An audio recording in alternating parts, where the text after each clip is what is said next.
Oh waouh, j'arrête ça. Ouais, c'est répugnant. Nous sommes sur une personne typiquement répugnante à vue d'œil. Là, c'est ouais, ça c'est ouf. J'ai ouvert mon subreddit. Ça n'a aucun rapport avec finalement l'intégralité de cette vidéo. Mais je voulais vous le dire parce que j'ai reçu déjà 2 histoires, je crois, de personnes. J'ai dissimulé dans la dernière vidéo une annonce cachée comme quoi j'avais ouvert un subreddit qui s'appelle Leo Sub Story.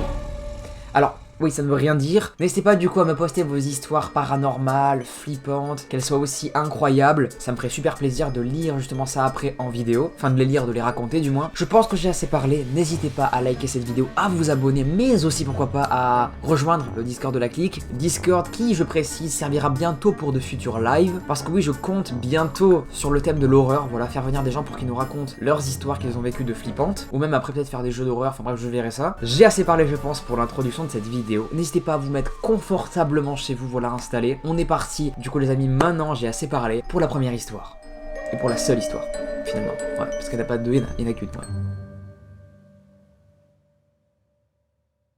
La personne qui va nous faire part de son histoire aujourd'hui, elle s'appelle Violette. Violette, elle va commencer par nous dire quelques petits détails qui seront assez importants pour la suite de l'histoire. Elle va commencer par nous dire, Violette, dans son post, qu'elle est de taille assez moyenne, qu'elle a aussi des cheveux bruns, des yeux marrons et la peau mate. Et elle ferait aussi apparemment plus que son âge. Comme elle nous le dit, ces informations peuvent être très peu intéressantes pour le moment, mais celles-ci, vous allez voir, auront de l'importance dans la suite de l'histoire. Et maintenant, les amis, venons-en à l'incident qui a terrorisé Violette quand elle avait l'âge de 12-13 ans. Ce fameux incident, apparemment, il se serait passé un midi d'été où le père de Violette aurait invité un collègue de son travail, qu'on va d'ailleurs appeler Francis. Comme nous le décrit Violette, apparemment ce fameux Francis avait entre 50 et 60 ans, il était chauve avec des lunettes, plutôt grand et un peu en surpoids. Enfin bref, une personne tout à fait normale quoi, mais seulement pendant 10 minutes. Puis après, il a commencé à dire à Violette « Oh, tu es très jolie ». Il a même aussi après ça commencé à l'appeler fille à la place de Violette.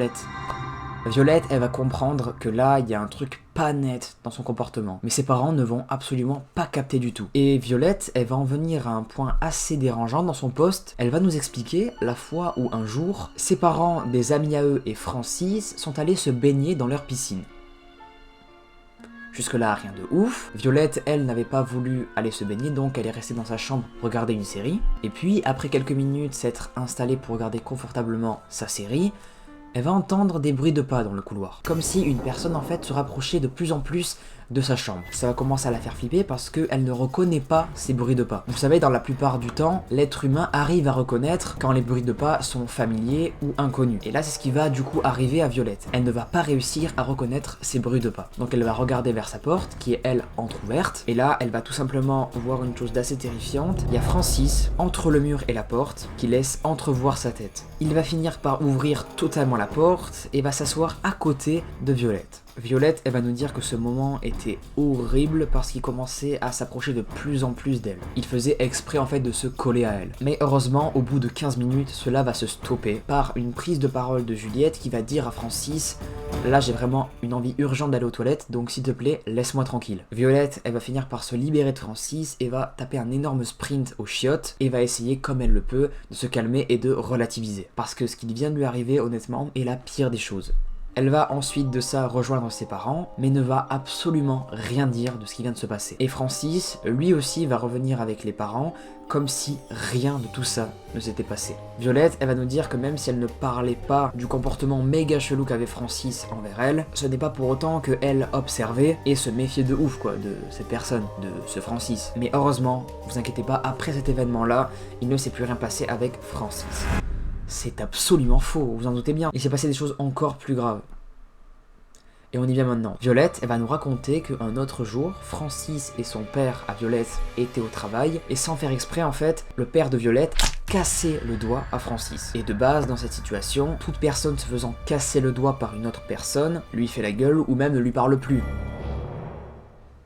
Mais pas là. Au contraire, après cet événement, Francis, il s'est de plus en plus rapproché de la famille de Violette. Francis est même devenu par la suite même le meilleur ami du père de Violette. Elle va nous dire, Violette, que apparemment elle le voyait quasiment toutes les semaines à la maison. Mais cela dit, il y a une personne de la famille qui ressentait le même sentiment envers Francis, c'était la mère de Violette, qui trouvait le comportement de Francis aussi très bizarre avec Violette et surtout avec les femmes. Mais même avec tous les doutes de la mère et de Violette, ça n'a pas convaincu le père de Violette à ne plus faire confiance à Francis. Malheureusement, ça va être tout l'inverse, parce qu'il va décider de lui attribuer, pendant qu'il partait en vacances, la maison. Comme nous dit Juliette, quand ils étaient en fait en voyage à Bali, Francis avait l'accès total de leur maison. Et Violette, elle va nous dire que le jour avant de partir en vacances, ce qu'elle faisait à l'avance, c'est que par précaution, elle mettait un morceau de papier dans son tiroir à sous-vêtements, de manière à ce que si une personne viendrait à l'ouvrir, le papier tomberait directement. Histoire de la rassurer, Violette, elle a préféré faire ça. Pendant les vacances, comme nous dit Violette, ils voulaient pas trop exploser leur forfait téléphonique, et donc pour remédier à ça, ils ont décidé d'acheter un ancien téléphone pour parler sur WhatsApp avec la famille. WhatsApp qui, je précise, était connecté avec tous les téléphones, mais aussi pour que le père de Violette prenne les nouvelles de Francis. Et le père de Violette, quelques jours après qu'il soit parti en vacances, il va décider de prendre des nouvelles de Francis, pour voir si à la maison,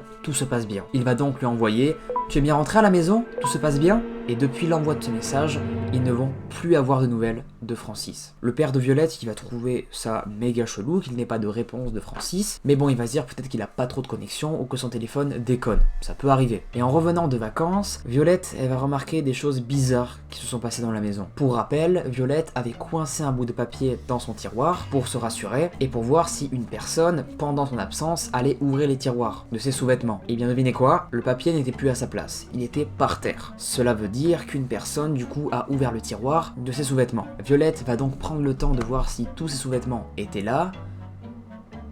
Eh bien non, surprise, il lui manquait 3 de ses sous-vêtements à Violette. Étrange que des choses disparaissent, comme la seule personne qui aurait pu venir dans la maison, c'est Francis. Puis, la semaine qui va suivre, Violette, elle va recevoir l'appel d'un numéro inconnu. L'homme avec qui elle discutait au bout du fil, apparemment lui aurait dit ceci. J'ai reçu un message de ton numéro, tu es très charmante.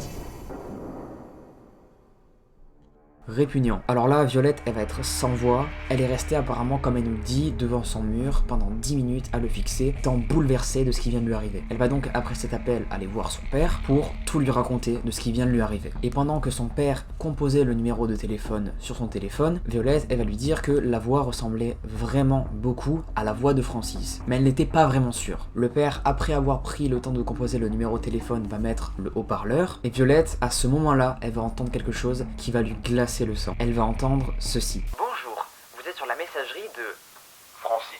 Laissez un message après le bip. Et après cette fin d'appel, ils n'ont plus jamais eu de nouvelles de cette histoire. Plus aucune nouvelle de Francis depuis la garde de la maison, plus aucune nouvelle de ce mec. Et au repas d'anniversaire de ses 15 ans, à Violette, elle va remettre le sujet sur le tapis. Et c'est à ce moment-là qu'elle a appris la suite de l'histoire. Son père, à Violette, il va nous dire qu'il avait contacté un pote à lui de la police qui avait créé 3 faux profils de filles mineures sur WhatsApp. Et ces profils que le policier créait, ils étaient assez différents. Donc on avait une blonde, une brune, une métisse, enfin bref, tout plein de filles différentes par leurs différentes caractéristiques. Et parmi ces profils, les enquêteurs, ils ont remarqué en fait que ce fameux Francis, en le contactant, il ne sélectionnait et ne parlait qu'aux filles étant brunes, aux yeux marrants, et avec la peau mate. Souvenez-vous, j'avais dit en début de vidéo que Violette était une fille brune, avait les yeux marrons et avait la peau mate. Donc est-ce que cet énorme psychopathe Francis essayait de retrouver Violette pour lui parler? On se rappelle qu'il a quand même 60 ans, enfin entre 50 et 60 ans. Très bizarre le boug. On ne sait pas, mais ça fait bien bader et à ce jour la police essaye encore de le retrouver. Et cette histoire, les amis, elle se finit là. Pour une fois, on a une réelle fin, même si la personne n'a pas encore été retrouvée. On a de la chance parce que cette personne n'est pas en France. Enfin, du moins je l'espère, parce que c'est assez ouf, sinon, enfin, du moins pas très rassurant. Bref les amis, j'espère que vous aurez aimé ce petit thread d'horreur. Ça me fait toujours plaisir en vrai de raconter les histoires. Il y a un moment où ça me saoulait de ouf de faire des threads. Il y a une époque où j'étais en mode ah pas fou, j'en ai marre, mais là ça revient donc c'est trop cool. Je reprends la passion pour raconter des histoires à vous-même parce que je vous aime beaucoup. Ça il faut le savoir. J'aime beaucoup la commu qu'on est en train de se créer, c'est trop cool. Les commentaires sont toujours bienveillants, mais c'est un truc de malade. Bref, n'hésitez pas les amis du coup à me faire part si vous avez kiffé l'histoire. Faites attention, ça sert aussi un peu de prévention finalement. Après je pense que vous êtes tous assez grands pour comprendre que c'est bien d'en parler s'il vous arrive des choses comme ça avec des adultes et qui commencent à vous faire des trucs bizarres ou quoi qui sont un peu trop proches de vous. N'hésitez pas quand même à en parler au cas où à vos parents, on sait jamais, parce que c'est peut-être des personnes qui sont très malveillantes et qui peuvent peut-être vous faire des choses vraiment pas folles. Donc vraiment parlez parlez-en si il vous arrive que des personnes assez âgées commencent à vous toucher bizarrement, vraiment. Partez, fuyez, criez ou contactez la police ou voilà vos parents, dites-leur parce que c'est pas normal. Les amis, j'espère que vous aurez kiffé cette vidéo. En tout cas, j'ai trop kiffé la raconter. Nous, on se retrouve pour une prochaine vidéo. C'était Léo et à plus.